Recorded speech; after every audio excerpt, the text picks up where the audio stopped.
तो ये लीजिए, लेकर के आ गए हैं आपके लिए एक पैसेज। ठीक है, पिछली बार हम लोग ने लास्ट क्लासेस में पढ़ा था कि हम पैसेज को कैसे सॉल्व करें, तो आज हम आपके सामने एक पैसेज को करने के लिए जा रहे हैं। ठीक है, और ये पैसेज जो है ये फैक्चुअल पैसेज है, फैक्ट है, सच्चाई है, सच है, इन्फॉर्मेशन हम आपको क्या कर रहे हैं, देने की कोशिश कर रहे हैं। तो ये जो है आज हम लोग करेंगे साथ में, और इससे आपको क्या मिलेगा, हेल्प मिलेगा कि कैसे आप क्या कर सकते हैं, बना सकते हैं। मैं आपको यहाँ पर आइडियाज आपको दूंगा कि किस प्रकार से आप कर सकते हैं। ठीक है, तो चलिए आगे बढ़ते हैं। यहाँ पर जो पैसेज है, ये पैसेज आपका इनके बारे में है, Amazon of India. Amazon of India passage को देखने की जरूरत नहीं है, आपको फोकस करने हैं टाइटल पे। क्या लिखा हुआ है, अमेजन ऑफ इंडिया। अमेजन क्या है, जंगल। ये कहाँ है जंगल, ऐप में है, मोबाइल में सर। अमेजन जंगल है, ये अमेजन जंगल कहाँ है, अफ्रीका में। कहाँ है जो अमेजन जंगल, ये बोलता है ऐप में, मोबाइल में बोलता है।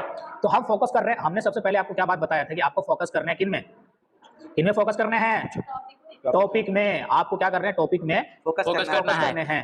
तो हमारा टॉपिक क्या है, अमेजन ऑफ जंगल। तो क्या इंडिया में अमेजन है, इंडिया में अमेजन है, नो सर, नहीं है। कहाँ है अमेजन, अफ्रीका में। कहाँ है, अफ्रीका में, है ना, कहाँ है, अफ्रीका में। तो दैट मीन्स अब हम क्या करने वाले हैं, हम इंडिया के बारे में पढ़ने वाले हैं जहां शायद क्या है, अफ्रीका के जैसा जंगल है। दैट मीन्स नॉर्मली अब हमको हमारे दिमाग में क्या क्लियर है, कैसा अमेजन ऑफ इंडिया, अमेजन का मतलब होता है जंगल, और जंगल क्या है, अफ्रीका में इतना घना जंगल है। दैट मीन्स इंडिया में भी कुछ ऐसे जंगल होंगे जिनके बारे में यहाँ पैराग्राफ में क्या क्या गया है, बताया गया है। ये क्लियर हो गया, है ना। तो हम ये चीज कैसे सीखे, हम सिर्फ और सिर्फ टॉपिक से ही आधा पैसेज हमने क्या कर लिया, कवर कर लिया, है ना। अब आपको क्या करना, पैसेज पढ़ना है। Read the passage given below and answer the question that follow. ठीक है, ये क्वेश्चन नॉर्मली आपको बोला जाता है। तो जब कभी पैसेज दिया जाता है तो 1 2 करके ये क्या किया जाता है, पैसेज का नाम दिया जाता है पैराग्राफ का। क्योंकि जब क्वेश्चन पूछा जाता है कई प्रकार बोला जाता है, पैराग्राफ 4 में किनके बारे में बताया गया, या बोलेगा कि पैराग्राफ 4 में ये क्या बोलते हैं, यूनेस्को के बारे में जो बोला गया वो क्या है, यूनेस्को क्या है ना। तो ये आपको क्या करना, इस तरीके से क्वेश्चन पूछा जाता है, इसलिए 1 2 3 4 करके यहाँ पर क्या करते हैं, इन लोग देते हैं, नंबरिंग देते हैं। क्लियर है ये चीज, ठीक है। तो चलिए आप अब आपको क्या करना है, इसको रीड कीजिए। ये जो पैसेज आपको मिला इसको क्या करना है, रीड करना है। तो जितने भी लोग आप देख रहे हैं, अगर इस पैसेज को रीड नहीं कीजिएगा तो फिर आपको आगे जो क्वेश्चन मिलेगा वो समझ में नहीं आएगा। इसलिए वीडियो को पॉज कीजिए, और पॉज करने के बाद जो है इस पैराग्राफ को पढ़ लीजिए, और पढ़ने के बाद जितने भी इंपॉर्टेंट वर्ड्स हैं, नोट्स हैं, इन्फॉर्मेशन है, उसे अपने कॉपी में लिख लीजिए पॉज करके। तो चलिए, जैसे कि यहाँ पे लिखा हुआ है क्या, popularly known as Amazon of India. Amazon of India Sundarban is tidal mangrove forest that get its name from the Sundarban. That means Amazon of India किनके बारे में, सुंदरबन के बारे में। ये क्लियर हो गया, name from the Sundari tree. अब ये जो अमेजन नाम पड़ा है सुंदरी ट्री के नाम से मिला है, ये चीज आप क्लियर कर लो। तो अंडरलाइन करते जाना, ये मेन चीज है। Mangroves that are different varieties of the trees that are found in the marshes lands. ठीक है, मार्शेस लैंड, ये आपको समझ में नहीं आ रहा है, घेरा लगा दो, है ना।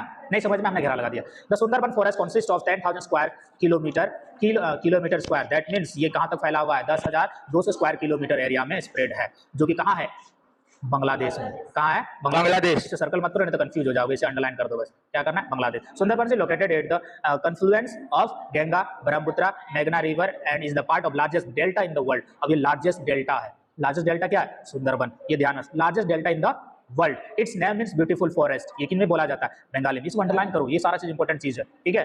तो सुंदरबन का मतलब होता है ब्यूटीफुल फॉरेस्ट, जो कि बंगाली में बोला जाता है। ये तो क्लियर हो गया, है ना, कितना अच्छा चीज है। Sundarban has extremely rich diversity of aquatic and terrestrial flora and fauna. Flora and fauna का मतलब होता है जानवर और पेड़ पौधे, जानवर है पेड़ पौधे, ठीक है। ये भी अंडरलाइन कर ले, और अगर आपको नहीं समझ में आया तो फिर इसे सर्कल कर डालो। बीइंग द अबोर्ड, ये अबोर्ड भी आपको समझ में नहीं आया होगा तो इसे सर्कल कर दो। Aboard of the famous royal Bengal tigers, royal Bengal tigers. Sundarban forms the largest tiger reserve and national park in India. ये तो पूरा का पूरा ही कर डालो। The area is known for its wide range of fauna including the chital deer. Fauna का animals मतलब जो होता है, ठीक है। तो chital deer, rhesus monkey, Javan rhinos, water buffaloes, swamp deer and gaur, ठीक है। ये सारे क्या है, आपके फौना है। क्या है, फौना, ठीक है। फ्लोरा के बारे में भी दिया होगा तो आगे देखते होंगे। The aquatic fauna includes different varieties. Aquatic fauna भी, ठीक है। ये क्या हो गया, लैंड फौना हो गया। अब इक्वेटिक मतलब पानी में रहने वाले जानवर, वो क्या, इक्वेटिक फौना। इक्वेटिक फौना में क्या, फिश है, क्रैब है, ठीक है, और गैंगेटिक डॉल्फिन भी है, ठीक है। ओलिव रिडल टर्टल भी है, ये टर्टल है। रेप्टाइल्स भी पाए जाते हैं, रेप्टाइल्स भी पाए जाते हैं, क्रोकोडाइल्स भी पाए जाते हैं, इंडियन पैथन भी पाए जाते हैं, किंग कोबरा भी पाए जाते हैं, स्नेक्स भी पाए जाते हैं, एंड टेरापेंट्स भी पाए जाते हैं। ये सारे क्या है? रेप्टाइल्स हैं, ठीक है।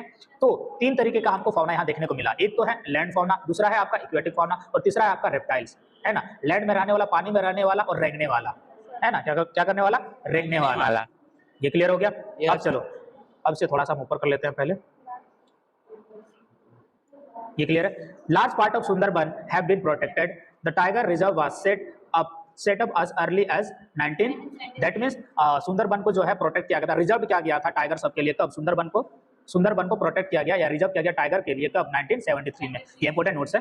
तो Sundarban has been declared a world heritage site by UNESCO. तो ये जो है डिक्लेयर्ड वर्ल्ड हेरिटेज के साइट से कब किया गया? सुंदरबन को यूनेस्को ने किया। किसने किया? यूनेस्को ने। इसे कर डालो। But of the late it is seen that the increasing human population of the area has lead to the exploitation of timber and fish like सिर्फ एंड अदर बायोलॉजिकल रिसोर्सेज। लेकिन क्या हो गया?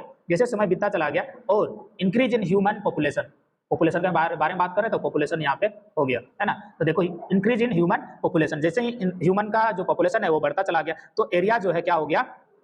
कम होता चला गया। Area has lead to the exploitation of timber.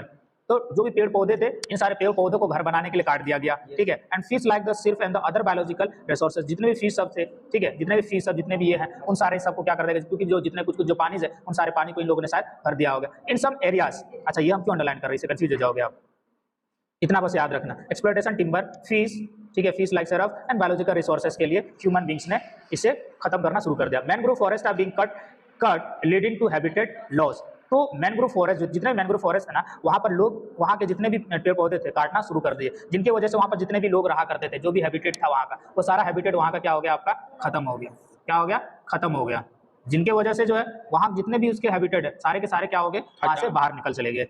The regulation of the water follows, the regulation of the water follows and lead to the reduction of the inflow of the fresh water। तो ये सारे cause है, ये क्या हो रहे हैं? Cause हो रहे हैं। यहाँ से कॉज शुरू हो गया, ठीक है। कहाँ से? यहाँ से। इधर जितना भी हम पढ़ रहे हैं ना, हमको कॉज ही कॉज मिल रहा है। तो रेगुलेशन ऑफ वाटर फ्लो क्या हो गया? रिडक्ट हो गया। क्या हो गया? रिडक्ट हो गया। इनफ्लो ऑफ फ्रेश वाटर भी मिलना कम हो गया। मतलब जो सुंदरबन में जो फ्रेश वाटर मिला करता था वो फ्रेश वाटर खत्म, कहानी हो गया। वजह हो गया कि वहाँ का जो रेगुलेशन है वो रेगुलेशन खत्म हो गया, जस्ट बिकॉज ऑफ पेड़ काटने की वजह से, है ना। पेड़ काटने की वजह से। Increase the level of salinity in water. Salinity का मतलब हो गया खारापन। वहाँ का जो पानी है उस पानी का खारापन काफी ज्यादा इंक्रीज हो गया, ठीक है। Adversely affected the migration and breeding pattern of the fish. बहुत ज्यादा माइग्रेशन में भी उन्होंने अफेक्ट किया और breeding pattern of the fish. और जितने भी फिश थे, अलग अलग तरह के फिश थे, वो फिश का भी क्या लुप्त होना शुरू हो गया, क्योंकि वो नए नए जितने प्रजाति थे, नए जाति जितने भी फिश थे, या फिर नए जो मतलब और भी जितने फिश आ सके वो फिश अब नहीं आ पा रहे थे। It is feared that the large parts of area will be underwater because of the rising water level of Bay of Bengal due to global warming। ठीक है। और ये डर था कि ग्लोबल वार्मिंग की वजह से, जो बे ऑफ बंगाल में जो ग्लोबल वार्मिंग है, वाटर लेवल जो बढ़ रहा है, उनके वजह से अंडरग्राउंड का जो वाटर है, एरियाज है, वो क्या हो सकता है? It is feared that the large part of area will be under water।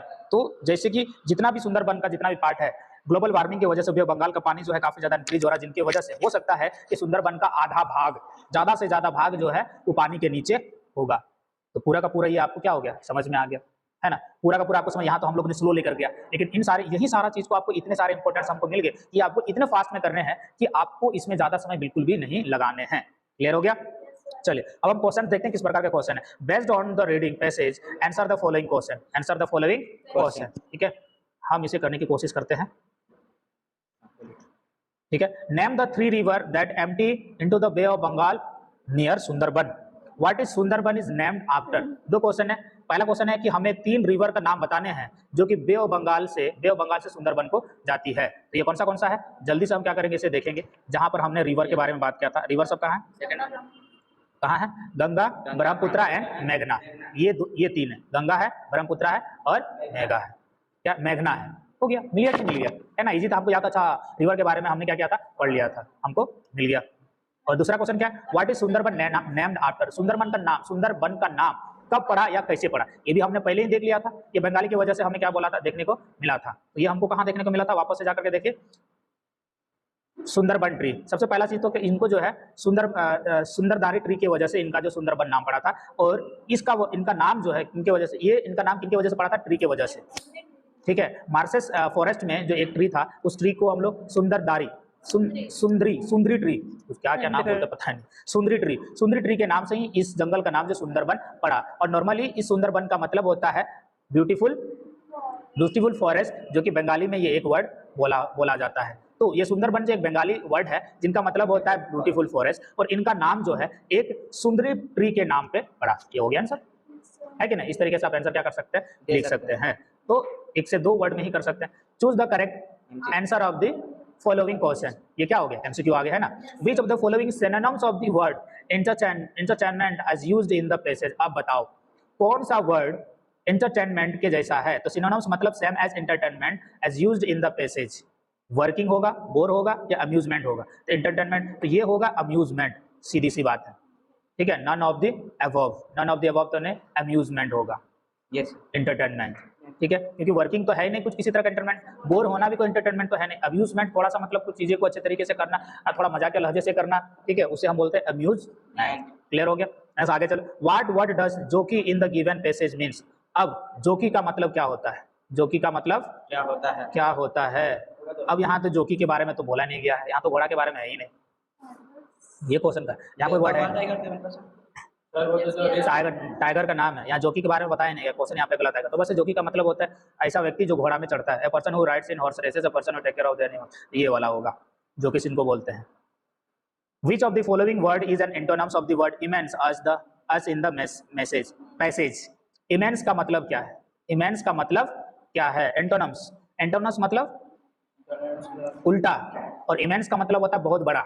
immense का मतलब होता है बहुत बड़ा, तो बहुत बड़ा का क्या होगा, मेजर, अप्रूव्ड, ऑनेस्ट या मिनट।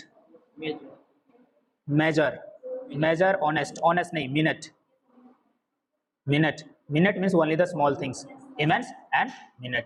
ये हो गया आपका क्लियर। तो इस प्रकार से हम क्या करते हैं, पैराग्राफ को बनाते हैं। What does the word subsidize means as used in the passage. Subsidize का मतलब होता है निकालते जाना, धीरे धीरे क्या करते जाना, निकालते जाना, ठीक है। Financial aid of the discount या expensive good, loan of the money, loan of money या पेक ऑफ द रिसोर्सेज या फिनेंशियल डिस्काउंट या expensive the loan of money, जिसे हम कभी कभार सब्सिडरी के नाम से भी जानते हैं, ठीक है, जिससे हम धीरे धीरे क्या करते हैं, निकालते हैं। लोन ऑफ मनी क्या करता है, धीरे धीरे आपसे पैसा लेते जाता है, ठीक है। That's what we call subsidize.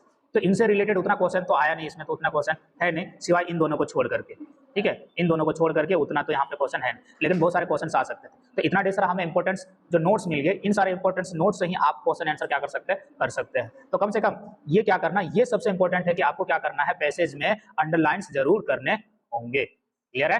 तो मेरे ख्याल से अब आपको समझ में आ गया कि किस प्रकार से आप एक अनसीन पैसेज को कर सकते हैं। अगर नहीं समझ में आए तो वापस से बोलेगा, मैं वापस से दूसरा पैसेज लेके आऊंगा और उसमें हम लोग क्या करेंगे, अच्छे तरीके से करने की कोशिश करेंगे, ठीक है। समझ में आ गया? तब तक के लिए पढ़ते रहिए, सीखते रहिए और समझते रहिए, और क्या करते रहिए, हाँ सब्सक्राइब और शेयर करते रहिए, अपने दोस्तों को सिखाते रहिए, आप भी सीखते रहिए, अपने दोस्तों को भी सिखाते रहिए। और हाँ कुछ नहीं, चलिए फिर, thank you, bye bye, Tata.